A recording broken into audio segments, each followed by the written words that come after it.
সকাল ৮টায় রিদির ঘুম ভাঙল। জানালার ফাঁক দিয়ে আসা রোদের ঝিলিক চোখে পড়তেই সে আড়মোড়া ভেঙে উঠে বসল। চারপাশে তাকিয়ে দেখে তার পাশে কেউ নেই। শুভ্রা, মিহি, পাখি কেউ না। সে একাই বিছানায়। ঘরটা কেমন নিঝুম, কিন্তু জানালার ও পাশ থেকে ভেসে আসছে ঈদের খুশির আমেজ। গ্রামের ঈদগাহ মাঠ থেকে ভেসে আসা মাইকের আওয়াজে চারপাশ মুখরিত। সুমধুর স্বরে কেউ ইসলামিক বয়ান দিচ্ছে, আবার মাঝে মাঝে আসসালাতু খায়রুল মিনান নাও ধ্বনিতে বাতাস ভারী হয়ে উঠছে। হৃদি তাড়াতাড়ি করে উঠে ঘর থেকে বেরিয়ে এলো। বাড়ির উঠোনে আসতেই তার চোখ চড়ক গাছ। উঠোনের একটা কোণে বড় উনুন জ্বলছে, সেখানে বিশাল হাঁড়িতে সেমাই আর ফিন্নি রান্না হচ্ছে। ঘিয়ের মিষ্টি সুবাসে পুরো বাড়ি মম করছে।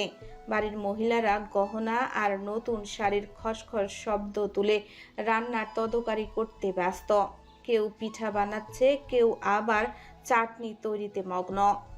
একটু দূরে আমতলায় জলচকি পেতে মিহি, পাখি আর শুভ্রা জটলা পাকিয়ে বসে আছে। সবার হাতেই মেহেদির গাঢ় আলপনা। হৃদিকে দেখেই পাখি খিলখিল করে হেসে উঠল। সে এগিয়ে এসে হৃদির হাত ধরে বলল, কি রে, ঈদ মোবারক, কেমন আছিস? এখন ঘুম ভাঙলো তোর? আমরা কত ডাকলাম, তোকে ধাক্কালাম, কিন্তু তোর কোনো সারা শব্দই নেই। মনে হচ্ছিল কুম্ভকর্ণের ঘুম দিয়েছিস। হৃদির লজ্জায় একটু জিভ কাটল। একটা লম্বা হাই তুলে আলসেমি মাখা গলায় বলল, ঈদ মোবারক। ঈদ মোবারক। আসলে কাল রাতে তো অনেক দেরিতে ঘুমিয়েছিলাম, তাই একদম বুঝতে পারিনি রে। শুভ্রা হৃদির চোখের নিচে হালকা কালি দেখে মুচকি হাসল। সে হয়তো জানে এই কালির রহস্য কি। সে হাত নেড়ে বলল, ঈদ মোবারক হয়েছে এখন। কাল রাতে তো মেহেদি লাগাসনি, এখন লাগা। হৃদি হাতটা সরিয়ে নিয়ে কাঁচুমাচু হয়ে বলল, ঈদ মোবারক না রে, আমার এখন একদম ইচ্ছে করছে না। তোরা পড়েছিস তো, তাতেই হবে, থাক, দিব না। কিন্তু গ্রামের এই ডানপিঠে মেয়েগুলোর কাছে হৃদির ওজোর টেকল না। মিহি একরকম জোর করে হৃদিকে টেনে আনল। ওর মেহেদি লাগানো শুকনো হাতটা সাবান দিয়ে সুন্দর করে ধুয়ে নিল। তারপর পরম মমতায় হৃদির কোমল হাতের তালুতে লতা পাতার এক সূক্ষ্ম নকশা ফুটিয়ে তুলল। এদিকে বাড়ির পুরুষদের মধ্যে শ্বাস শ্বাস বর পড়ে গেছে। নামাজের সময় হয়ে এসেছে। পুকুর ঘাটের পানির ছিটানোর শব্দ আর হাসাহাসি শোনা যাচ্ছে। পুরুষরা দল বেঁধে ঈদগাহে নামাজ পড়তে গেলেই বাড়ির মহিলারা গোসলের সুযোগ পাবে। হৃদি যখন নিবিষ্ট মনে নিজের হাতের মেহেদির সূক্ষ্ম ডিজাইনটা দেখছিল, ঠিক তখনই বাড়ির ভেতর থেকে ধীর পায়ে বের হয়ে এলো শুভ্র।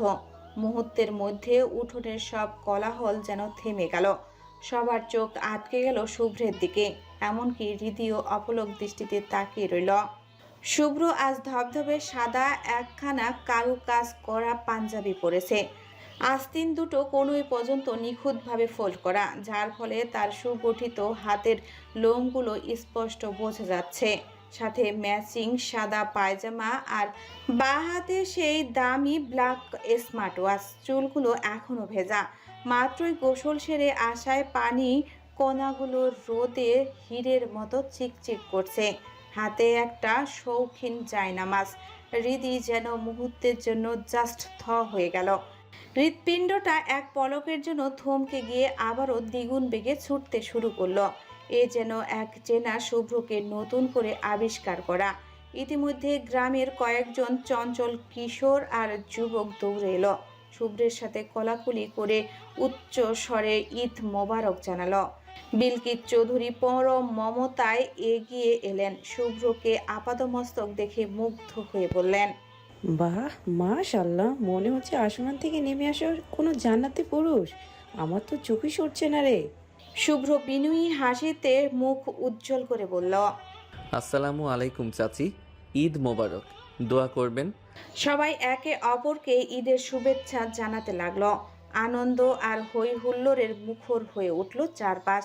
ঠিক তখনই ইমন এক লাফে দৌড়ে এসে শুভ্রের কোমর জড়িয়ে ধরল। সে আবদারের সুরে চেঁচিয়ে বলল, আসসালামু আলাইকুম ব্রো, ঈদ মুবারক। আগে সালামি দাও, তারপর কথা।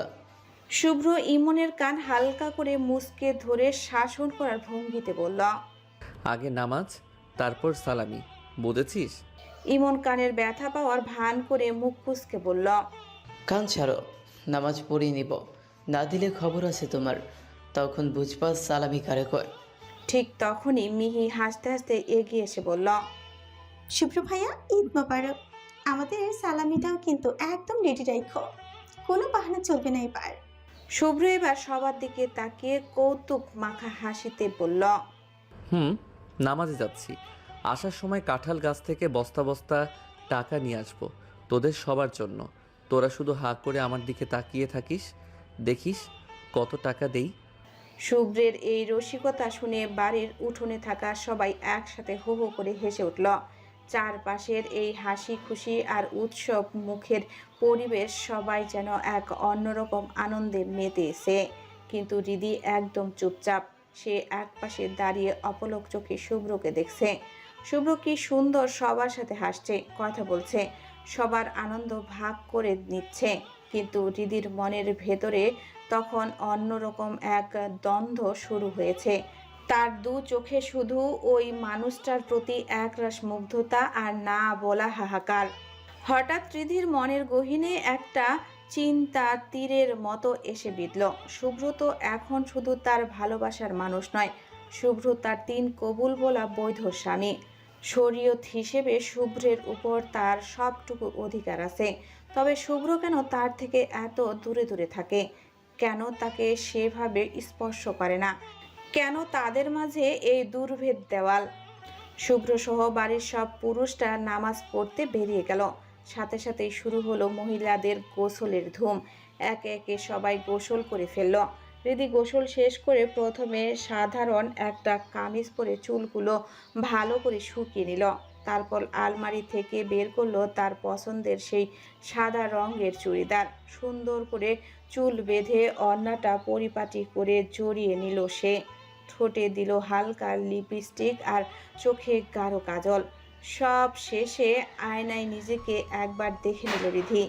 ঈদের দিনের নতুন কাপড়ে সবাইকে যেন একটু বেশি সুন্দর লাগছে। শুভ্রা, মিহি, পাখি সবাই নতুন কাপড় পরে সেজে গুজে ড্রয়িং রুমে আসলো। বাড়ির পুরুষরা নামাজ পড়ে ততক্ষণে ফিরে এসেছে।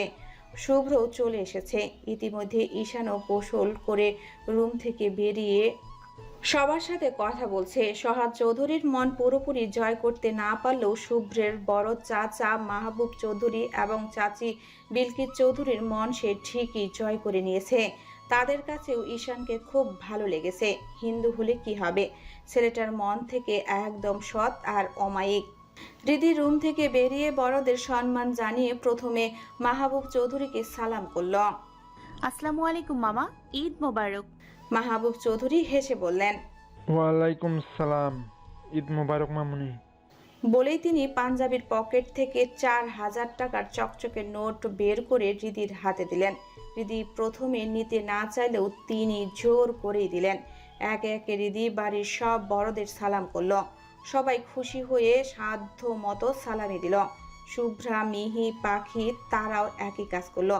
সবার হাতেই তখন সালামির টাকার তারা। ঠিক শেষ মুহূর্তে রিদি দেখলো শুভ্র ঈশানের পাশে বসে ফোন টিপছে। রিদি সাহস সঞ্চার করে এগিয়ে গিয়ে বলল, আসসালামু আলাইকুম ভাইয়া, ঈদ মোবারক। শুভ্র এবার ফোন থেকে চোখ সরিয়ে রিদির দিকে তাকিয়ে শান্ত গলায় বলল, ওয়ালাইকুম আসসালাম, ঈদ মোবারক। ঠিক তখন রিদি ঈশানের দিকে তাকিয়ে হাসি মুখে বলল, আসসালামু আলাইকুম ভাইয়া, জানি আপনার ধর্ম হিন্দু, কিন্তু আনন্দে উইশ করা নিশ্চয় পাপ হয় না, তাই বলছি ঈদ মোবারক।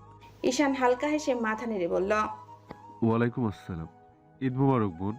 বলে ঈশান পকেট থেকে 1000 টাকা বের করে রিদিকে দিতে নিল। ঠিক তখনই শুভ্র ছো মেরে টাকাটা কেড়ে নিয়ে বলল, পাইছে কি সবাই?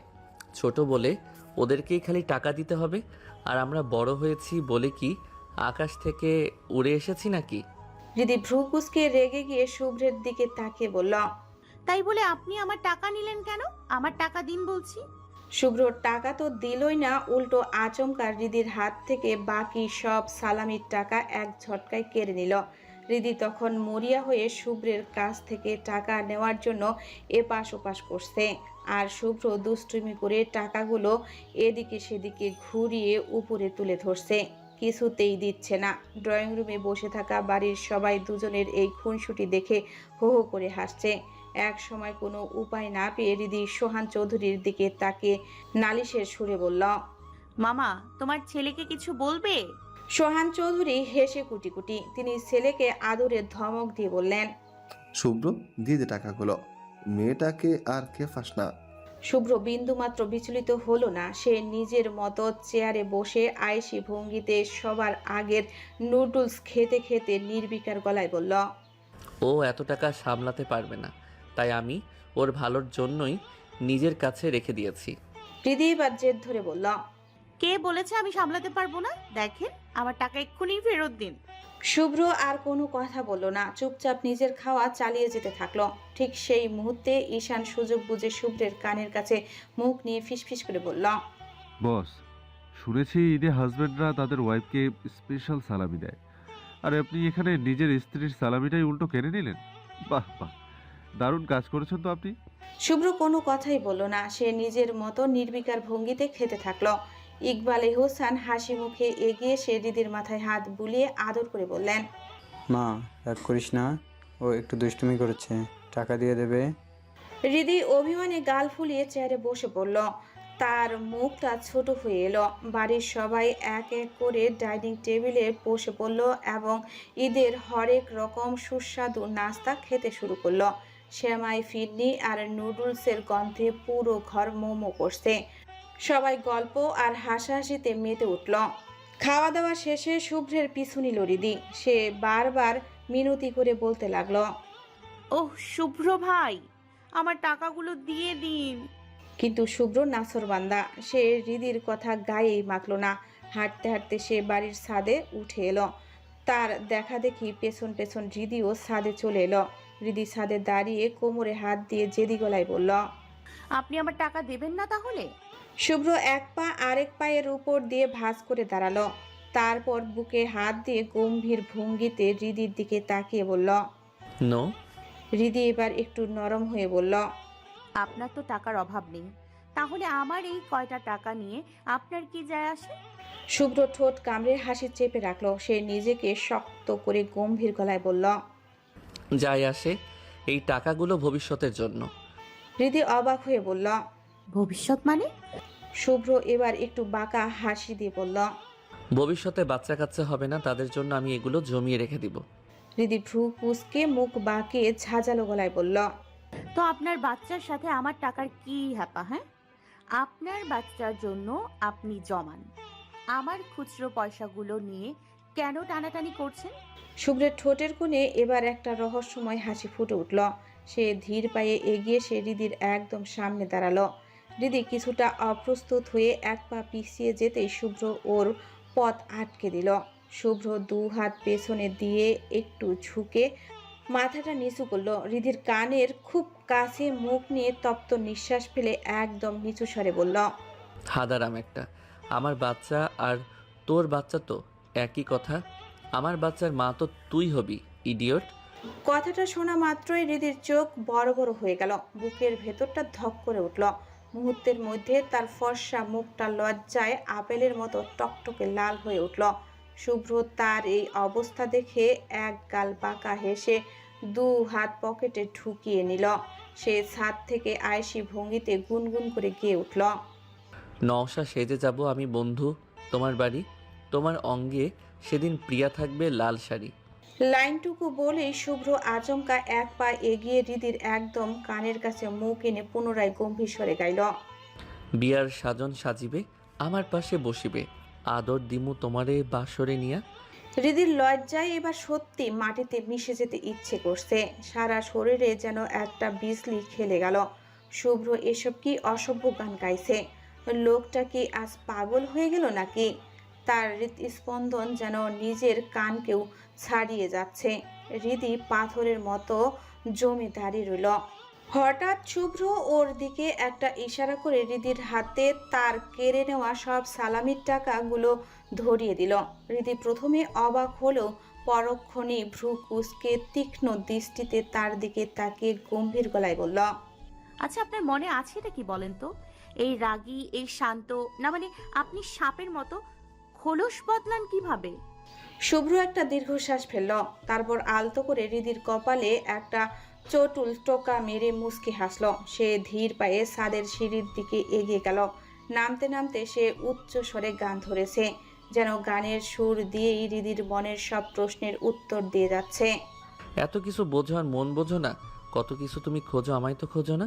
শুভ্রের দরাজ কণ্ঠের সেই গান হৃদির কানের পর্দায় বারবার প্রতিধ্বনিত হতে লাগলো। হৃদি পাথরের মতো ছাদে দাঁড়িয়ে রইল। সে নিজের হাতে থাকা সালামির টাকাগুলোর দিকে একবার তাকালো আর একবার সিঁড়ির দিকে। লোকটা আসলেই অদ্ভুত, কখনো বাঘের মতো গর্জে ওঠে, আবার কখনো শরতের আকাশের মতো শান্ত আর মায়াবী। হৃদি বিড়বিড় করে নিজেকেই বলল, লোকটা কি সত্যিই আমায় ভালোবাসে, নাকি সবটাই তার পাগলামি? শুভ্রকে খুঁজতে খুঁজতে ঈশান বারান্দা দিয়ে যাচ্ছিল। কিছু দূর হাঁটতেই হঠাৎ পিচ্ছিল কোনো একটা জিনিসের উপর পা পড়তেই সে ধপাস করে মেঝের উপর আছাড় খেয়ে পড়ল। কোমরে তীব্র ব্যথায় সে কোকিয়ে উঠতেই আড়াল থেকে কেউ একজন খিলখিল করে হেসে চিৎকার করে বলে উঠল, ঈদ মোবারক ঈশান ভাইয়া, সালামি দিন। ঈশান দাঁতে দাঁত চেপে বিরক্ত নিয়ে তাকিয়ে দেখে শুভ্রার দাঁত বের করে হাসছে। ঈশান নিজের জুতোর তলার দিকে তাকিয়ে দেখলো চটচটে আর পিচ্ছিল জাতীয় কিছু একটা লেগে আছে। এই কাণ্ডটা যে শুভ্রারই কাজ তা আর আলাদা করে বলে দিতে হবে না। সে শুভ্রার দিকে চোখ রাঙিয়ে বলল, এই কি ছিল ওটা? কি করলে তুমি এটা? শুভ্রা একগাল হেসে নির্লিপ্ত ভঙ্গিতে বলল, স্পেশাল উইশ। ঈশান অবাক হয়ে চেঁচিয়ে বলল, হ্যাঁ, এইভাবে কোন ধরনের উইশ শুনি? শুভ্রা হাত নেড়ে বলল, এটা হচ্ছে বাকিদের থেকে আলাদা। সবাই তো হাসি খুশিতে উইশ করলো, আর আমি এইভাবে স্পেশাল কায়দায় করলাম। এখন আর কথা না বাড়িয়ে আমার ঈদের সালামিটা জলদি বের করুন। ঈশান ব্যথায় কোমর ঘষতে ঘষতে মুখ কুঁচকে বলল, দেব না। যদি ভালোভাবে উইশ করতে তাহলে ভেবে দেখতাম, কিন্তু এখন এমন কায়দায় উইশ করে আমার কোমরটাই ভেঙে দিয়েছো। এখন ওই সালামির টাকা দিয়ে আমি আগে নিজের কোমরে চিকিৎসা করব। যাও, এক পয়সাও পাবে না তুমি। শুভ্রা ঠোঁট উল্টে অভিমানে সুরে বলল, ওইসব পুরানো কাসুন্দি বাদ দিন তো। রিধিকে 1000 টাকা দিয়েছেন, আমি কি দোষ করেছি শুনি? ঈশান ব্যথায় মুখ কুঁচকে বলল, ফাজিল মেয়ে, এত বড় একটা কাণ্ড করে আবার জিজ্ঞেস করছো কি দোষ করেছো? হৃদির মতো কি তুমি ভদ্রমের মতো উইশ করেছো? করেছো তো আমার কোমরটা ভেঙে। শুভ্রা এবার একটু অবাক হওয়ার ভান করে বলল, তার মানে কি আমি অভদ্র? ঈশান দাঁতে দাঁত চেপে বলল, তার থেকেও বেশি। শুভ্রা পাল্টা কিছু বলতে যাবে, ঠিক তখনই পেছন থেকে শুভ্রের সেই গম্ভীর আর ভারী কণ্ঠস্বর ভেসে এলো, কি হচ্ছে এখানে? ঈশান আর শুভ্রা চট করে সামনের দিকে তাকালো। শুভ্র দুদিকে ঘাড় বাঁকিয়ে ঈশানকে মেঝের উপর বিধ্বস্ত অবস্থায় বসে থাকতে দেখে ভ্রু কুঁচকে বলল, কি হয়েছে? তুমি এইভাবে মেঝেতে বসে আছো কেন? ঈশান একরাশ বিরক্ত নিয়ে শুভ্রার দিকে আঙ্গুল উঁচিয়ে বলল, আমি ইচ্ছে করে বসিনি, শুভ্রা এমন করেছে। এখানে কি একটা পিচ্ছিল জিনিস মাখিয়ে রেখেছিল, আমি সেখানে পা দিয়ে একদম ধপাস করে পড়ে গেছি। মুহূর্তের মধ্যে শুভ্রের চোখের চাহনি বদলে গেল। সে শুভ্রার দিকে তাকিয়ে কড়া এক ধমক দিয়ে বলল, শুভ্রা, এটা কোন ধরনের বেয়াদবি? দিনে দিনে খুব বেশি বেয়াদব হয়ে যাচ্ছিস, তাই না? এরপরে যদি আর কোনো দিন এমন কিছু শুনি, তবে এক চড়ে তোর সব দাঁত ফেলে দেব। মুহূর্তের মধ্যে শুভ্রার হাসি খুশি মুখটা ফ্যাকাশে হয়ে গেল। সে অপরাধীর মতো ঈশানের দিকে তাকিয়ে নিচু স্বরে বলল, সরি ভাইয়া, আর হবে না, ভুল হয়ে গিয়েছে। এই বলে শুভ্রা মাথা নিচু করে চলে যেতে নিলেই ঈশান পেছন থেকে ডেকে উঠল, দাঁড়াও, যে জিনিসের জন্য এমন কাজ করলে এখন কি সেটা নাড়িয়ে চলে যাবে? শুভ্রার চোখে জল টলমল করছে। সে ধরা গলায় বলল, না, লাগবে না ভাইয়া। বলেই শুভ্রা দ্রুত পায়ে দৌড়ে চলে গেল। ঈশান বুঝলো মেয়েটা বোকা খেয়ে ভীষণ অভিমান করেছে। সে মেঝে থেকে অনেক কষ্টে কোমর চেপে উঠে দাঁড়ালো। শুভ্রের দিকে তাকিয়ে একটু অনুযোগের সুরে বলল, বস, ওকে অত বকলেন কেন? ছোট মানুষ, একটু আধটু দুষ্টুমি করে ফেলেছে। শুভ্রের মেজাজ তখনও কিছুটা চড়া। সে ঈশানের দিকে এক পলক তাকিয়ে ব্যঙ্গ করে বলল, ও তাই নাকি? আচ্ছা ঠিক আছে, সমস্যা নেই, আমি ওকে আবার বলে দিবনি এমন দুষ্টুমি করতে। বেলা 11টা। তপ্ত রোদ জানালার পর্দা ভেদ করে শুভ্রের ঘরের মেঝেতে এসে পড়ছে। হৃদি টিপ টিপ পায়ে দরজার কাছে এসে দাঁড়ালো। বুকের ভেতরটা দুরুদুরু করছে। বাড়ির সবাই সালামি দিল, অথচ শুভ্র তার নিজের জামাই হয়েও 1 টাকার পকেট থেকে বের করলো না। এটা কিছুতেই হজম হচ্ছে না হৃদির দরজার হালকা উকি দিয়ে দেখলো শুভ্র তখন আর পাঞ্জাবিতে নেই। একটা ধবধবে সাদা শার্ট আর কালো প্যান্ট পরে বিছানায় বাবু হয়ে বসে ল্যাপটপে কি যেন টাইপ করছে। ওর তীক্ষ্ণ দৃষ্টি স্ক্রিনের দিকে স্থির। হৃদি ভাবলো চুপি চুপি উকি দিয়ে দেখবে, কিন্তু শুভ্র স্ক্রিন থেকে চোখ না সরিয়েই একদম শান্ত অথচ গম্ভীর গলায় বলে উঠল, উকি না মেরে রুমে আয়। কেন এসেছিস সেটা বল। হৃদি চমকে 1 পা পিছিয়ে গেল। লোকটা কি অন্তর্যামী নাকি? পেছনে চোখ আছে নাকি ওর? হৃদি এক বুক সাহস সঞ্চার করে গটগট করে রুমে ঢুকল। শুভ্রের একদম সামনাসামনি দাঁড়িয়ে কোমরে হাত দিয়ে তেরামি করে বলল, আচ্ছা, আপনি সালামি দিলেন না কেন? আগে ভাই হিসেবে না দিলেও কিছু বলতাম না, কিন্তু এখন আপনি আমার হাজবেন্ড। এখন তো আমি এটা মানতে পারছি না, কিছুতেই না।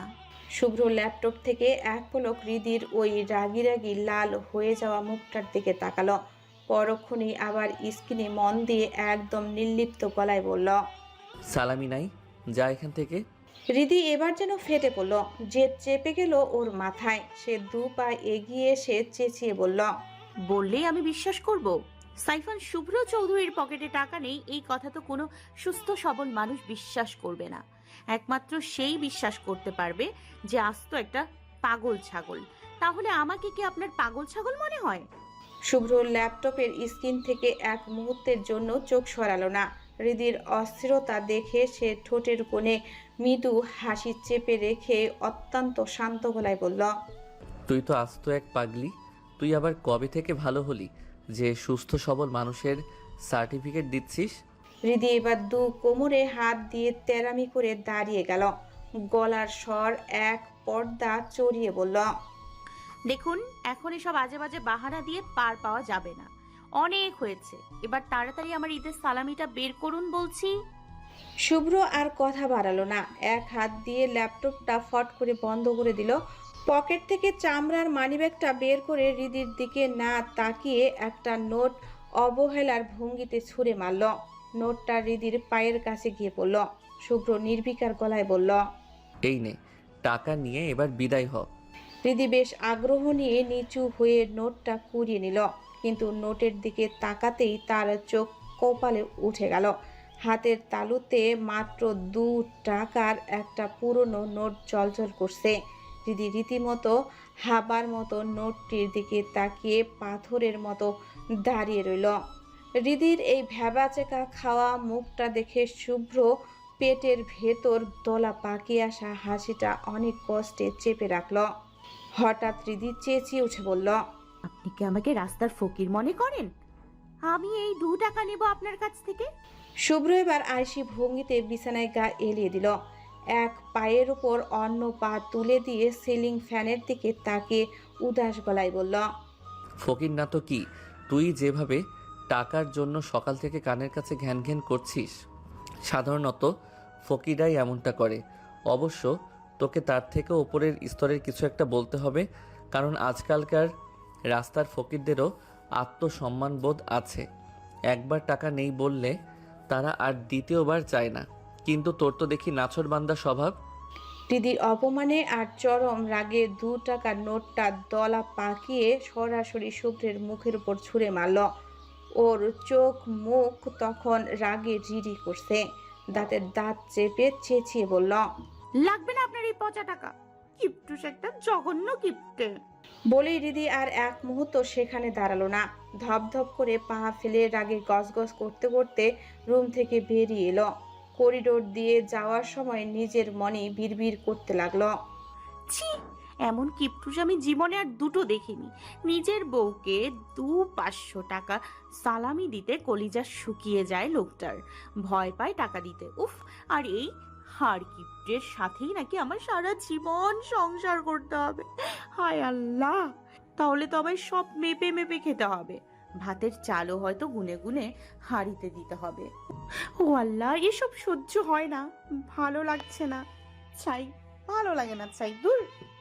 হৃদির রাগে বিড়বিড় করতে করতে যাচ্ছিল। ঠিক এমন সময় একটা শান্ত পুরুষালী কণ্ঠ কানে আসতেই সে থমকে দাঁড়ালো। হাই রিদি, ঈদ মোবারক। অনেকদিন পর দেখা হলো। এতদিন পর খালাতো ভাই রাসেলকে দেখে হৃদি বিস্ময় মাখানো গলায় বলল, আরে রাসেল ভাইয়া, আপনি কখন এলেন? রাসেল হালকা হেসে আন্তরিকতার সুরে বলল, এই তো মাত্র।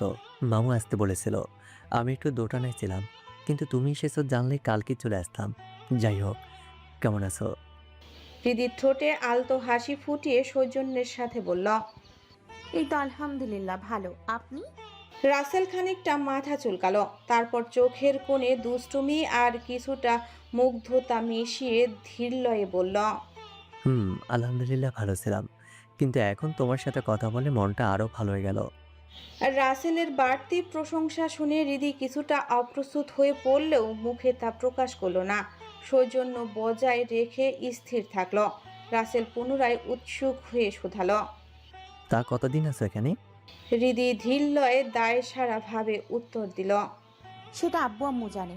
রাসেল এবার বেশ খোশ মেজাজে প্রস্তাব দিল, চলো না একটু ঘুরে আসি, অনেকদিন হলো গ্রাম দেখা হয় না, দুজনে মিলে ঘুরে আসি।